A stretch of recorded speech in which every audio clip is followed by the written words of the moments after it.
क्या करें सर, इतना सब वो हो रहा है, अंदर से पैनिक अटैक आ रहे हैं कि सर और कोई ऑप्शन है ही नहीं सर। घर वालों ने लोन लेके पढ़ाया है सर, घर वालों की उम्मीद थी, इस बार पेपर देख के इतने खुश हो गए थे कि हम निकल जाएंगे, बहुत इजी था पेपर, लेकिन सर अब कुछ समझ में नहीं आ रहा। जी हम री एग्जाम नहीं देना चाहते, क्योंकि वो क्या प्रूफ है, क्या वो हमें इस बार देंगे कि नहीं इस बार नहीं होगा लीक, अगर इस बार फिर लीक कर लिए, क्योंकि उनके लिए तो एक गेम हो गया है ना, पैसा कमाना है। एक पेपर अगर वो 2 लाख में बेच रहे हैं, कितने में बेच रहे हैं एक बच्चे को, तो उनका तो फायदा है, और वो बार बार ऐसा करेंगे। मैं ये चाहती हूँ कि वो कोई री एग्जाम नहीं, जिसका जितना नंबर आया उस हिसाब से दे, और उन्हें जल्द से जल्द कार्रवाई उनके ऊपर की जाए और उन्हें अरेस्ट किया जाए।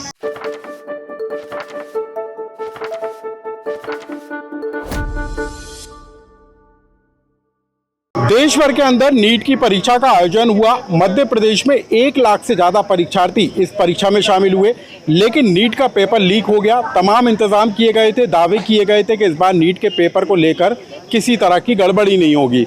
एग्ज़ाम सेंटर में तगड़े इंतजाम किए गए थे, साइबर कमांडो तक तैनात किए गए थे, उसके बावजूद पेपर लीक हो गया। और उन छात्रों का जो इम्तिहान देने के लिए परीक्षा केंद्रों पर पहुंचे थे, सबसे ज़्यादा प्रभाव उन पर पड़ा, क्योंकि उन्होंने साल भर मेहनत की थी, एग्ज़ाम को लेकर तैयारी की थी, जो मापदंड थे, जो नियम प्रक्रियाएं थे, उनका पालन किया था, लेकिन उसके बावजूद अब उनको निराशा हाथ लग रही है। यहाँ पर नीट के एग्ज़ाम की तैयारी करने वाले छात्र हमारे साथ मौजूद हैं। आपने भी नीट का एग्ज़ाम की तैयारी की होगी, जितनी तैयारी की गई थी एग्ज़ाम सेंटर पर, ऐसा लग रहा था कि पेपर लीक हो जाएगा, और अब लीक हो गया, तो आप लोगों के साथ यानी क्या?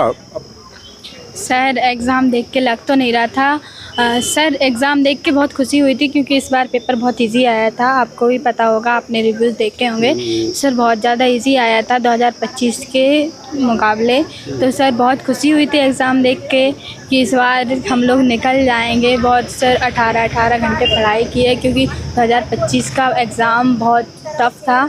और सर हमारे पास कोई ऑप्शन समझ में नहीं आ रहा, हम क्या करें, क्योंकि माँ बाप ने लोन लेके पढ़ाया था और घर से बाहर रह के पढ़ रहे हैं सर। कुछ समझ में नहीं आ रहा कि क्या करें, कुछ भी। अच्छा, एग्ज़ाम सेंटर पर इस बार तगड़े इंतज़ाम थे, यानी किस तरीके से आप क्या कपड़े पहन के जाएंगे, जूते नहीं पहन के जाएंगे, क्या इक्विपमेंट लेकर जाएंगे, क्या नहीं जाएंगे? 5 घंटे तक आप लोग परीक्षा हॉल के अंदर रहे। आपको नहीं लगता कि ये सबसे ज़्यादा नुकसान तो यही रहा कि इतनी व्यवस्था के बाद लीक हो जाना?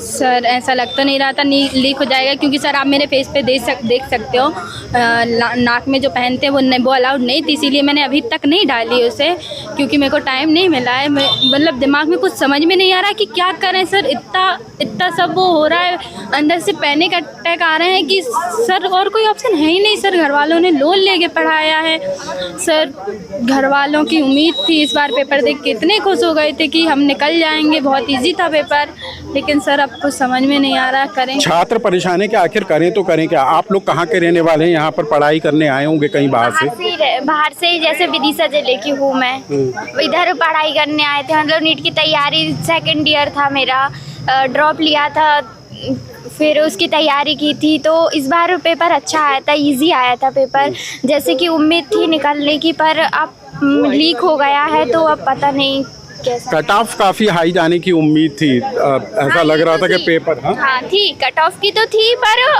कट ऑफ ऊपर होता, मतलब ज़्यादा होता, पर फिर भी निकल जाता, क्योंकि एग्ज़ाम इजी था, अच्छा था। कैसा रहा आपका, यानी कैसा गया था पेपर? मेरा पेपर अच्छा गया था। मैं एससी कैटेगरी में आती हूँ, तो मुझे लगता था इस बार कि मेरा एग्ज़ाम निकल जाएगा, और मेरे घर वाले तो पहले मुझे पढ़ाने के लिए तैयार भी नहीं थे। अगर मेरे भैया सपोर्ट नहीं करते ना मुझे, तो शायद मैं आगे बढ़ भी नहीं पाती। मतलब घर वालों ने कंडीशन भी रखी थी कि तुम्हें इतने साल में होता है तो करो, नहीं होता है तो फिर कुछ और। मेरे पापा ने तो क्लियरली कह दिया था कि तुम इस फील्ड में जाओगी ही नहीं, तुम्हें ये करना ही नहीं है। पर ये है कि मेरे चाचा की कैंसर की वजह से डेथ हुई थी, सबसे छोटे वाले की, तो उस टाइम मेरे मन में ये बैठ गया था कि अगर मैं करूँगी तो यही करूँगी, मेरा ड्रीम ही यही था। पर मेरे घर वालों ने ये कंडीशन रख दी थी कि तुम 2 साल के अंदर अगर कुछ कर पाती हो तो करो, अगर नहीं कर पाती हो तो पढ़ाई लिखाई सब छोड़।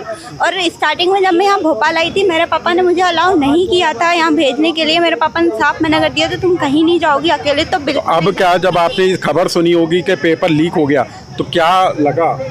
बहुत बुरा लगा, क्योंकि मेरे पास टाइम भी कम है, उम्मीद भी उतनी ही दी गई थी। मेरे पास टाइम बहुत कम है, मेरे पापा अलाउ नहीं कर रहे, तो उन्होंने अलाउ किया। बहुत समस्या है, बहुत दुख है, लेकिन जैसे ही आपको ये खबर लगी कि पेपर लीक हो गया, जो आपने एग्ज़ाम दिया था वो निरस्त हो गया, ये खबर सुनते ही क्या लगा, यानी कि जो तैयारी थी वो कितना बड़ा झटका है?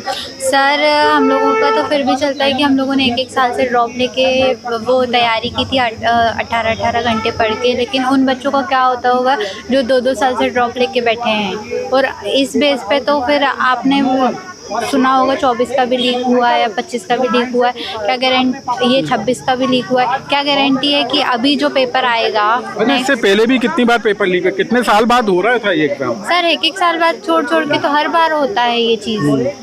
अब इस पे अपन दोष किसको दे सकते हैं? ये चीज़ तो गलत है ना, जो बच्चे मेहनत करके आप कहाँ के रहने वाली हो? सीहोर की। सीहोर के, भोपाल में अब तैयारी कर रहे हो? हाँ जी सर, अब ऑप्शंस कुछ बचे नहीं हैं। और ठीक है, जो अमीर बच्चों के मतलब अमीर बच्चों के पेरेंट्स रहते हैं तो फिर भी वो एक बार चांस दे सकते हैं, जो लेकिन फार्मर रहते हैं जो मजदूरी करके अपने बच्चों को पढ़ा रहे होते हैं, 4-4 लाख फीस दे रहे हैं, यहाँ भी फीस और फिर यहाँ का रहने खाने का सबका दे रहे हैं, उसके बाद कैसे तो करके पढ़ा रहे। और सरकार, मैडम ये खबर लगी कि पेपर लीक हो गया, आपने भी पेपर दिया होगा, जब ये खबर आई कि पेपर लीक हो गया, आप लोगों ने इतनी मेहनत की होगी, इतनी तैयारी से पेपर दिया होगा, जब ये खबर निकल कर आई कि तो क्या आप लोगों को फील हो रहा है? हम तो मानने के लिए ही रेडी नहीं थे कि ऐसा भी कुछ सरकार करेगी, क्योंकि जैसा इस बार उन्होंने बहुत अच्छा जो पेपर निकाला था नीट का, बहुत इजी था as compare to other years, क्योंकि 2024 में एक बार वो लीक कर चुके थे। तो इस बार जब हमने पेपर देखा तो हम सोच रहे थे कि सरकार हमारे लिए कुछ अच्छा कर रही है, इतना अच्छा टेस्ट एग्ज़ाम इतना अच्छा दिया, तो इस बार तो हमारा क्वालिफाई हो ही जाता है। जैसा आपको पता है कि जनरल कैटेगरी के लिए बहुत टफ होता है अगर नीट क्वालिफाई करना, क्योंकि उसकी कट ऑफ ही बहुत हाई फाई जाती है। बट एग्जाम इतना अच्छा आया था कि बहुत सारे बच्चों का यहाँ पे हो जाता सिलेक्शन, बट उन्होंने अब घपला कर दिया है, तो अब तो कहीं से कहीं उम्मीद ही नहीं दिखी। आपको कहाँ लगता है कहाँ चूक हुई, कौन दोषी है इसके लिए, क्या समझ में आता है? देखिए, हम तो सबके नीचे ही हैं, जिनके पास पैसा होता है वही सबसे बड़े होते हैं, वो पैसा दे किसी का भी मुंह चुप करा सकते हैं, बोल सकते हैं, बट उनसे यही बोलना चाहेंगे कि सच नहीं छुपता है, वो कितना भी छुपा ले। जैसे ये बात सामने आई है, आने वाले दिनों में वो भी आएगी, और वो ये ना भूले कि वो हमारी वजह से वहाँ बैठे हैं। अगर हम उन्हें वोट ना दें तो उनकी सीट भी उनके पास नहीं रहेगी। जिस तरह वो हमारी सीट हमारे हाथ में नहीं दे रहे हैं सही तरीके से, तो उन्हें भी हटा दिया जाएगा। और अगर आपको वहाँ पहुँचा रहे तो कुछ सोच के हम आपको सीट दे रहे हैं, है ना? तो अगर आप उस सीट, अगर एक आप वही निकाल सकते हो अपने अब पेपर लीक हो गया, परीक्षा निरस्त हो गई, लेकिन अब आप लोगों को लगता है कि कब होगी परीक्षा, कितना इंतजार करना पड़ेगा, और क्या आप उसके लिए तैयार हैं? जी, हम री एग्ज़ाम नहीं देना चाहते, क्योंकि वो क्या प्रूफ है, क्या वो हम इस बार देंगे कि नहीं इस बार नहीं होगा लीक। अगर इस बार फिर लीक कर लिए, क्योंकि उनके लिए तो एक गेम हो गया है ना, पैसा कमाना है। एक पेपर अगर वो 2 लाख में बेच रहे हैं, कितने में बेच रहे हैं एक बच्चे को, तो उनका तो फ़ायदा है, और वो बार बार ऐसा करेंगे। मैं ये चाहती हूँ कि वो कोई री एग्ज़ाम नहीं, जिसका जितना नंबर आए उस हिसाब से दे, और उन्हें जल्द से जल्द कार्रवाई उनके ऊपर की जाए और उन्हें अरेस्ट किया जाए। तो ये भोपाल के छात्र हैं, इन लोगों को दर्द इस बात का लेकर है कि जो परीक्षा को लेकर उन्होंने तैयारियां की थी, नीट के एग्ज़ाम को लेकर, नीट का एग्ज़ाम बेहद महत्वपूर्ण माना जाता है, जिसको लेकर छात्र साल भर तैयारी करते हैं। कोई अपने घर छोड़कर घर से बाहर पढ़ाई करता है, वहाँ रहता है और पैसे खर्च करता है, और उसके बावजूद यदि नतीजा इस तरीके से निकल कर आए कि जो एग्ज़ाम देकर वो निकले और जिसमें पास होने की उनको उम्मीद थी वो ही निरस्त कर दिया जाए, तो सवाल तो उठना लाजमी है। लेकिन सवाल इस बात को लेकर भी है कि बार बार इस तरह की चूक आखिर हो कैसे रही है, और वाकई में इसके लिए दोषी कौन है। लोकमत के लिए भोपाल से अनुराग श्रीवास्तव।